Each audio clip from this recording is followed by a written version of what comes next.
Crown, it's podcast time. Welcome back to Parables for Woman's Heart. And today, guys, this one is different. Yes.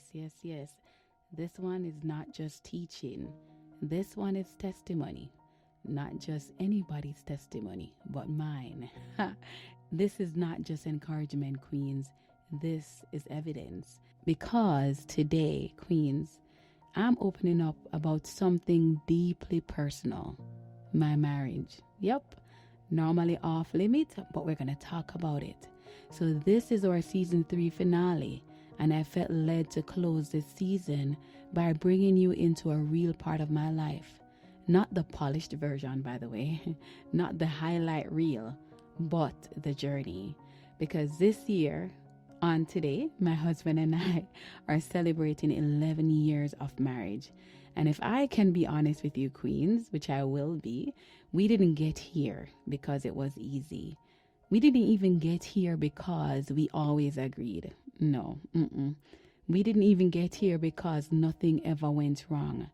If I was to be honest, we got here because we chose to stay. We stayed when it was uncomfortable. We stayed when we didn't understand each other. We stayed when life hit us in ways we didn't expect. And most importantly, we stayed with God at the center. So Queens, we're going to dive into this one. Let's dive in.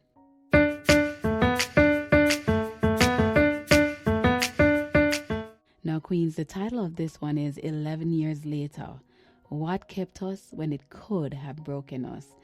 Like I said, not a topic that I usually would speak on, but today I was led, and so we're going to have that conversation. Now, the Bible says in Ecclesiastes 4 verse 12, a cord of 3 strands is not easily broken. And I used to read that and think it sounded nice, just reading it when I was 18, when I was 20. But after I got married and I read this scripture again, it looked very differently. Because when it's just 2 people, I can tell you guys, love can get tired. Communication can break down.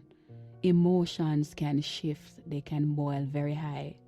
But when God is in the middle, there's something that's holding you together even when you feel like falling apart. There are days when I know my husband carries the bulk of the weight. Because when I get emotional, I'm telling you, everything around me sometimes feel black and white. I see black and white too. And so I know that it's because God was standing in the midst and is still standing in the midst while we made it to number 11. Now, a little background. My husband and I grew up in neighboring communities. So I lived in Kingsland and my husband lived in Dover. And so those 2 communities were pretty close to each other. We knew each other growing up, but we never really talked to each other like that, you know. I guess we were from 2 different families set up. My husband was from the Seventh-day Adventist background. I was from the Church of God of Prophecy. So Sunday worship, speaking in tongues kind of thing. And so we knew of each other. My husband had this nice bicycle that he treasured, he loved. So, you know, and he was very clean, young guy, but very clean, well put together. So, you know, we all know each other because even though we're neighboring communities, you know, we see each other here, we see each other there. And so our story didn't start like a fairy tale. It started pretty much like familiarity. Like, I know you, I've seen you, our worlds are connected. Like I mentioned, my husband was born the same year. Actually, my brother is 1 week to the date older than my husband. And so my mother and my mother-in-law were belly buddies. And I say belly buddies because they used to go to the hospital together, the clinic, you know. And so his dad, my husband's dad, also lived in the community that we grew up in. So we would see him. I know his dad, I know his grandparents and all of that. So, you know, very, very familiar, if you would say. But life really took us on a different path, right? And when we reconnected, it wasn't at the perfect time. My husband was living overseas at this time. I was in Jamaica. I just come out of a relationship, trying to figure out life, trying to figure out what's next, having these, you know, dreams and aspirations that I wanted to achieve. and I wanted to make the right decisions. I was really wrapped up in figuring out where I was headed in God. And so when our paths crossed again, it was very different, very, very different. And like I mentioned, it was long distance at this point. I didn't initially bargain for that type of relationship. So it was challenging at first, right? It was one where I was questioning, do I want to put myself in this type of relationship with that strain? It will require a lot of trust to have your partner living overseas and you're living in another country. And so let me tell you something, people. People just don't say this enough. Long distance doesn't just test love. I want to say this. Being in a long distance relationship is also exposing maturity. Are you mature enough to carry what is to be built between both of you? So it's not just testing the love that you both have, but your maturity. Because the thing is, when you don't have physical access to each other, I'm telling you this, you can't rely on presence. You have to rely on trust. You have to rely on communication and consistency. And let's be honest, queens, that's where many relationships struggle today, because distance has a way of magnifying insecurities. That's it. When my husband and I started dating, he would make sure that we are on the phone in the morning. He was the one that would get the data. He would send the data, the credit to the phone, so I could have data, and we would spend morning. Oh my God, we would be on the phone right throughout the day. I'm laughing now because when I look back, it just seemed so crazy. We spent, even though he was overseas, so much time on the phone together. There were days when we were not saying anything. We were just literally accompanying each other, accompanying me to church with him on the phone, to work. Back from work, home, washing, he's on the phone. And that's what kind of built us into who we are today. So even 11 years later, my husband steps out of the house to go to work. He's calling me on the phone by the time he sits in his car, and we're talking all the way to work. Like, he didn't just leave outside of the house. And, he's on his break time. He's calling again, checking in. The same for me. He's heading home and we're talking on the phone. He comes into the house, I'm in the kitchen, and we're still talking on the phone. And I say that it has to do, I think, with how we started. We started out spending a lot of time on the phone. And so for me, one of the most beautiful things is, because our relationship started out with us being so far apart, I never take it for granted when my husband is home. It's one of the happiest moments for me when he's home. Sometimes I'm like, man, he can't just call work and just stay home just to have the company. I enjoy my husband company. Even when he says something that's upsetting, I still want him beside me. And that's, I think, I would attribute that to us being in a long distance relationship for the start of our relationship. That was for what?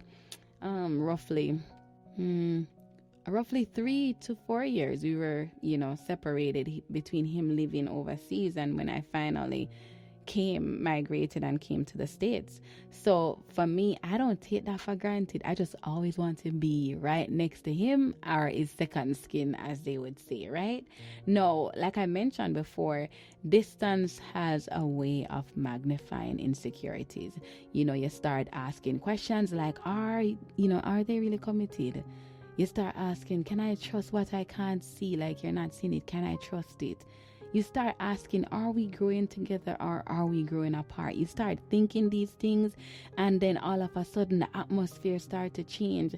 And if there's no intentional effort on both of your part, then I can tell you this: distance will create disconnection. There has to be intention from both of you. One of you can't make it work. It has to be two of you coming together to make this relationship work. Amen. Now, how we fought for connection is an important topic. I get asked this question a lot of times by young people. And I would say that we had to be intentional, not convenient, just simply intentional. We had to make time when we were tired. There were nights when I am sure my husband came off. He would work that time. My husband was working like 2 to 3 jobs, and he would come in, and I knew he wanted to sleep, but he still wanted to spend time with me, even though he was tired. We had to talk when we didn't feel like it. I remember an incident had happened with his mom, and I'm sure my husband didn't want to be on the phone. He probably just wanted to lock himself down and just try to figure out what's next. But he didn't run and do that. He kept me close and made sure I was informed, and I could have helped in some sense to ease the burden and the fear that was on his heart at that time. And so we had to even be honest, even when it was uncomfortable. One thing I've always said about my husband is that him don't know how to tell lie. That man is truthful to the core. He will tell you the truth even when it hurts. That's just who he is. And so we had to learn. I had to learn to be honest to him, even if it was going to hurt him. The same way he was always very honest with me. And what we've always, kind of agreed on without verbally saying it is that we will always try to protect each other at all costs. I feel secure, I feel protected, and I know that if I feel hurt, it was not intentional, because my husband is not that person, right? The thing is, love cannot survive on convenience. A lot of the people think that love, is just of convenience. It don't work like that. Love thrives on commitment. You have to be committed to the task at hand. Now, let's talk a little bit about conflict, all right? Because this is something every marriage will face, believe it or not. I always say both of you were raised up in 2 different homes, 2 different backgrounds. Tell me how you think there will not be any conflict. 2 different backgrounds, sometimes even 2 different ethnic groups. But here we are thinking that things will be perfect. Love can, do it with no effort from both of you. Foolishness. I can't even find no other word to say but foolishness. And I want to be real here. Conflict is not the problem, right? Immaturity in conflict is the problem. And I'm stressing that because I was very immature when my husband and I used to have differences. Man, I just want to throw the phone. I want to throw anything that's close by because I felt like that would grab his attention. That's not how it works. That is not maturity in conflict. That is being immature. Right? Because when 2 people come together, I want you to understand you're bringing different backgrounds, you're bringing different experiences, different ways of thinking, different ways of expressing emotions. My husband is not a talker. And so I had to learn to read him up. I had to learn that. He expresses his emotions in different ways. And if you don't learn how to handle conflict, then queens, you start fighting each other. No, all of a sudden, you 2 are at each other's neck. I stress this. It's important, very, very important to be mature when you are having differences. You start fighting each other instead of fighting for each other. Listen, when you are married, you should always be ready to throw fists for each other. And I don't mean to go fight no one. I mean, stand up for your partner. Push him where he needs to get. That's what I'm talking about. For me, there were times we didn't see eye to eye because you guys probably think we have the perfect marriage. Oh, man. Shari got a temper, you see, man. God is working on me still. Yeah, pastors still do. Get worked on. Still being worked on, because when me upset sometimes I'm like, geesh, why are you trying to get me mad? Because sometimes you go out the way for upset me, you go out of the way for bother me. Why you trouble me for? Sometimes in my mind, you know the weapon will form against me. Sometimes I'm like, God, where you get the money from? What you do? Stop stress me. When in fact, this is me just wanting to have my own way. So like I said, there were times we just didn't see eye to eye. None at all. Even though we're actually like almost the same height. Yes. Sometimes I'm looking at him and I'm looking past him. Sometimes he's looking at me and looking past me. There were times we had completely different opinions on how to handle situations. Recently was one where my husband went ahead and bought something without my permission, something that was quite expensive. And I felt like that was not the most ideal time to buy the thing because we were being focused on something else at the time. And so I was a little bit upset, not even a little bit. I was a big upset. Let me talk it truth. I was big upset. And I was talking to him and my voice started to get a little loud. So my daughter comes in and she's like, "Oh, mommy, it sounds like you're shouting. Are you arguing?" And I'm like, "No, baby, it's fine." And so I was like, "Okay, I'm going to leave." So I leave the house, jump in my car, got to the mall, parked up at the mall, and then I called my husband on the phone. You guys know why, right? Because I'm like, I want to shout a little bit, and I can't shout in the house with my kids. So let me drive out a little bit and I'm going to call you on the phone and then I can shout a little bit. So you get that I'm upset. But what I love about my husband was while I was all up in my emotions and just being elevated, he was like, all right, I get you. You're right. All right, sorry, it's fine. What you're saying makes sense. And I have to laugh because the way how he dealt with that situation, sometimes we got the right and we start doing the most and we give our right because we start doing the most. You understand? We wives, we pepper, and water can't cool because we're fiery. We got to check ourselves because we have to remember that we're dealing with humans, and if you start flare up and you start doing the most, then your partner may start doing the most as well. Amen. And the thing is, queens, and I must say this, in those moments when you have difference of opinions, you have a choice. Yeah, you do. You either choose to prove your point or protect your marriage. Which one do you choose? A lot of us choose prove my point at any expense. You don't think about your kids. You don't think about your partner. You don't think about nothing. You don't think about anything at all. You just make that decision to prove your point. And if it means your husband is going to be hurt, let him get hurt. If it means that your children are going to be hurt, let them get hurt because I must win. I must prove my point. What a sad place to be. And if you're that person, then you're not ready to get married. I said it.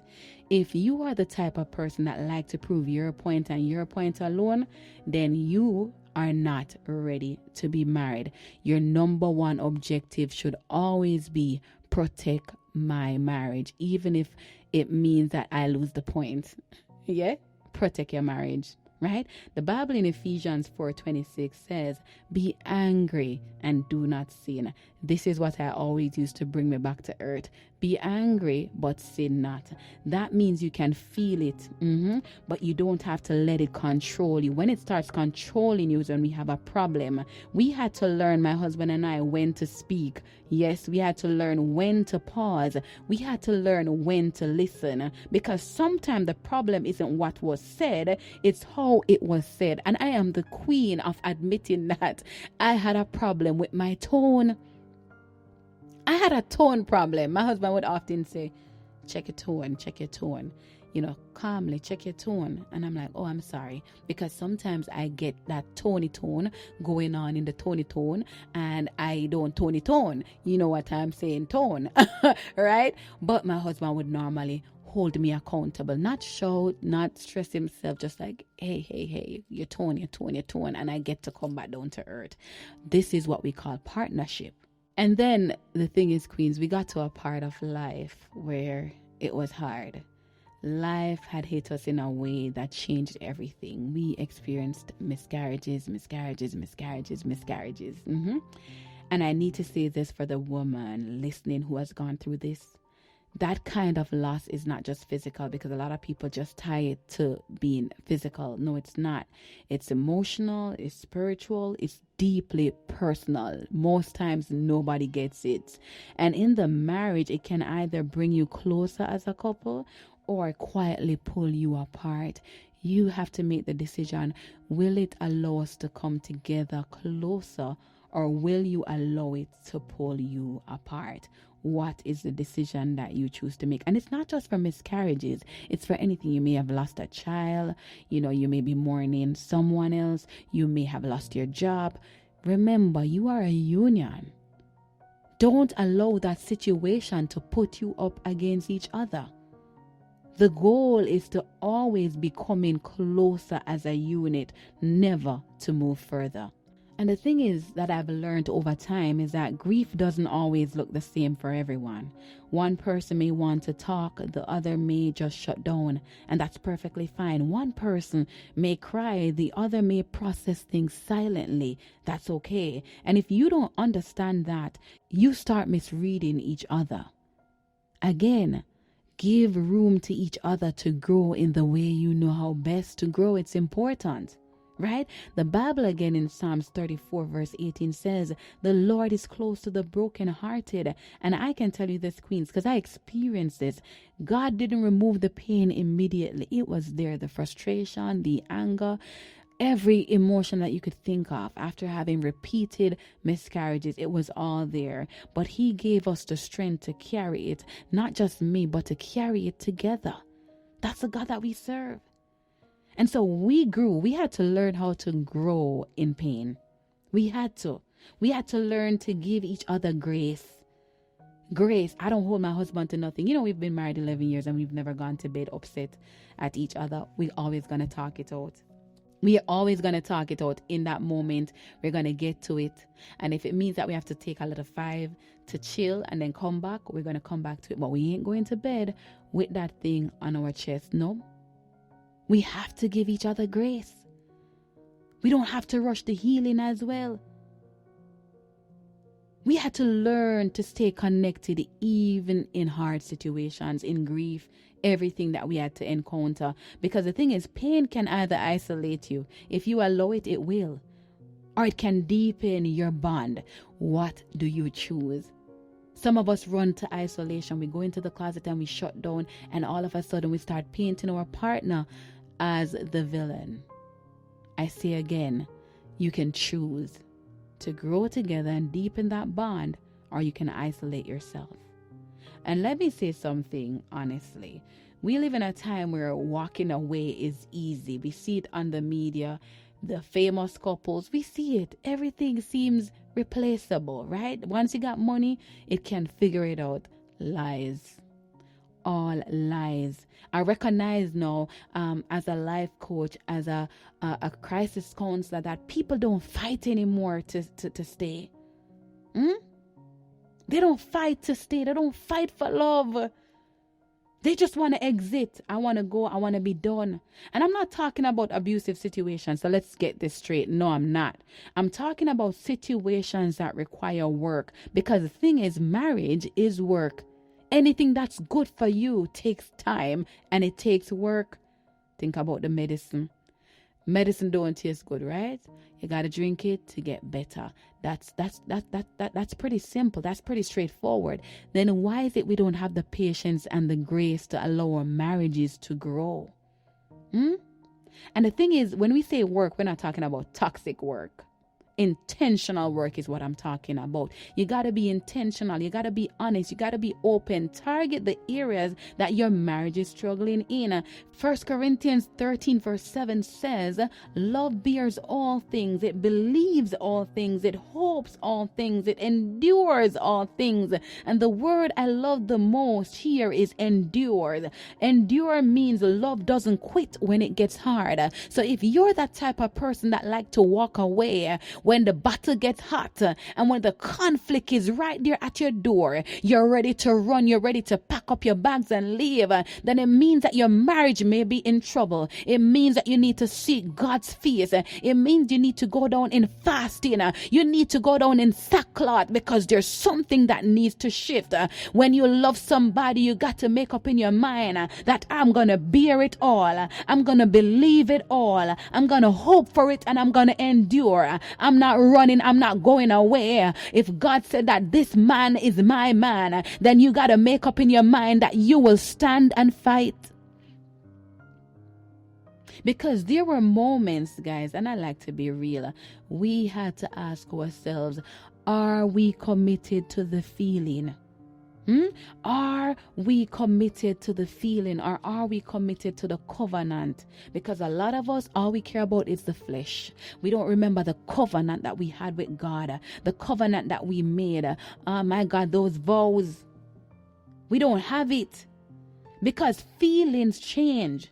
But covenant requires consistency because, again, remember, as humans, we have one thing here, so, and then guess what? The emotion today may feel good, so everything good. Tomorrow may feel bad, so everything bad. You know, your emotions will bring you up, it will bring you down, it will bring you all around. This is why it's important for us to keep our eyes on the covenant, because covenant requires consistency. It requires showing up. Not because your husband upset you, you mean you don't pray and cover him, cover him when he's going out. You don't pack his meal. You don't do nothing no more. You're not going to wash. You're not going to cook. You're not going to clean. You're not doing anything because your husband upset you. We're talking about the covenant. Right? So for us now, we have 2 children, 2 beautiful girls. I love them so much, Skylar Shea and Tyler K. And when I look at them queens, I don't just see our present, my God, I see the decisions that we made, the intentional decisions, because the choices we made to stay, the choice we made to stay, that is what created a future that they now get to live in. What does your future look like? Are you committed to staying? They get to experience stability. They're now experiencing love. They're experiencing our presence. We're in it to win it together. Things that don't just happen. We understand that. They are built. We have to work. You have to put in the work. A house you don't just snap your finger and a house get there. You gotta buy block. You gotta buy sand. You gotta buy cement and steel. Huh? You gotta buy all of those stuff, gravel, for the building to be built. So nothing happens like that. You don't snap your finger and you get to the end. And so, queens, as I'm wrapping this up, I want to say to the woman who is listening, whether you're married, single, or preparing for marriage, hear me clearly. Marriage is not sustained by love alone. It is sustained by, number one, God. God of in it, because you can't make a man do what you want him to do. And men, if you're hearing me, you can't get a woman to do what you want her to do. It's God who will transform. It is God who will change. It is God that will hold us up as a unit. Marriage is sustained by communication. So you got to learn how to communicate. You got to have patience. So if you are impatient like myself, or how I was, then you're going to have to learn to be patient. You're going to have to practice forgiveness. You got to practice commitment. And queens, sometimes you will have to fight for your marriage in prayer, because you see it change in reality. You want to be married, but you don't want to pray. I always say to a few of my male friends, why would you want to get married to a woman who doesn't know God? Why? Why would you want to be married to someone who don't know God? And I say to the women too, who is going to pray for you? Who is going to pray with you? Who is going to war in the spirit with you? What's going to hold that person accountable if they don't know God? And so it's important to know, I've always said this, the single most important decision you'll ever make is who you get married to.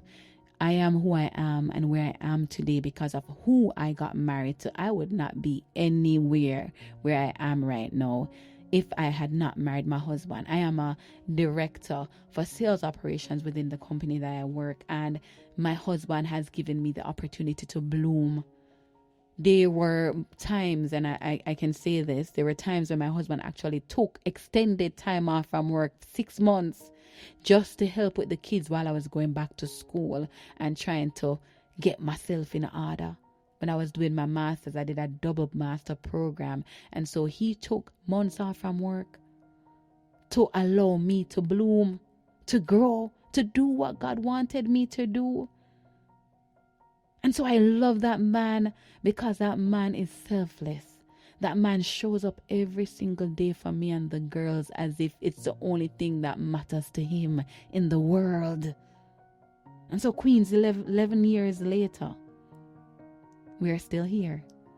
not because we never struggled, but because we chose. And again, we chose to stay, to grow, and to trust God through it all. So, queens, adjust your crown, because strong marriages are not built in perfect seasons. They are built in tested ones. Thank you for walking with me through season 3, guys. Thank you for growing. Thank you for healing. And thank you for leaning in. This is Pastor Osh, and this has been Parables for a Woman's Heart. And I'll see you in the next season. Walk good.